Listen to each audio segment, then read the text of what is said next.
What happens when a criminal organization becomes more powerful than a small nation's military? On August 30th, 2025, the Caribbean waters were about to reveal the shocking answer. 8 U.S. Navy warships sliced through turquoise waves toward Venezuela. Officially, it was a counter-narcotics mission, but the real story was far bigger. At the heart of the fleet steamed the USS San Antonio, carrying 2,200 Marines. Flanking her were destroyers loaded with Tomahawk missiles, a guided missile cruiser providing air defense, and beneath the waves, the USS Colorado, a silent predator with torpedoes ready to strike. Intelligence painted a terrifying picture. The Maduro regime had collapsed months earlier, leaving Venezuela in the hands of competing criminal organizations. One man, Captain Eduardo Elibron Vasquez, had done the unthinkable, unified cartels across Venezuela, Colombia, and Brazil into a single narco state. With a private army of 15,000 fighters and a small fleet of attack craft and submarines, he controlled maritime drug routes worth over $200 billion annually. This wasn't smuggling anymore. It was a full-blown military challenge. The U.S. response came after months of attacks. Cartel submarines had torpedoed the Coast Guard cutter Hamilton, killing 18 sailors, and fast attack craft fired missiles at Navy vessels. President Johnson declared war on these criminal forces. The mission expanded beyond drugs.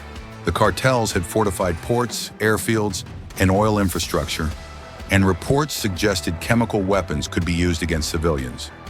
As the fleet approached, cartel surveillance tracked every movement.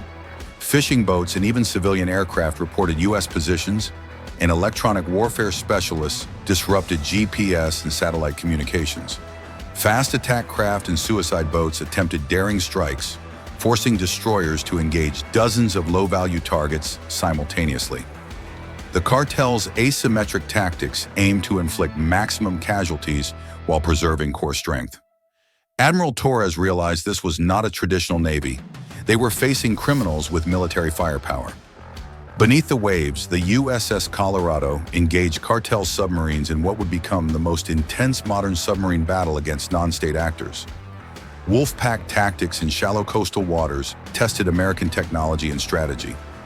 In just 3 hours, Colorado sank 5 submarines but suffered damage from mines, proving the cartel could challenge U.S. naval supremacy with innovation and ruthlessness. The amphibious assault followed. Marines landed on fortified beaches near Puerto Cabo, facing IEDs, suicide attacks, and fighters using human shields.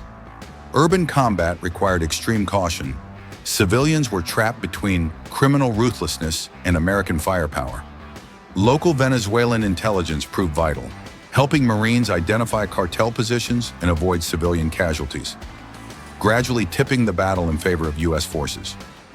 Then came the chemical threat. Cartel forces released chlorine gas against civilians and Marines, forcing emergency chemical defenses into action.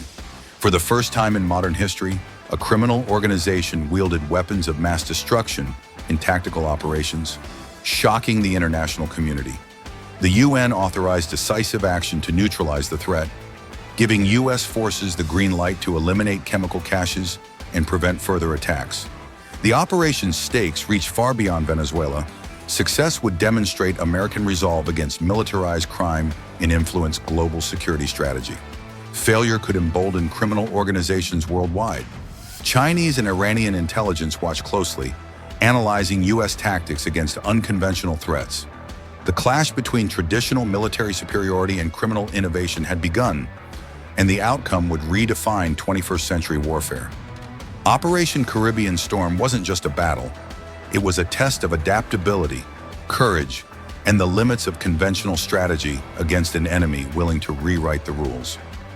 From missile strikes on the surface to submarine duels beneath the waves, from amphibious landings in fortified cities to chemical warfare threats, American forces faced a new kind of war, one where criminals could fight like soldiers, and the line between military and lawlessness disappeared.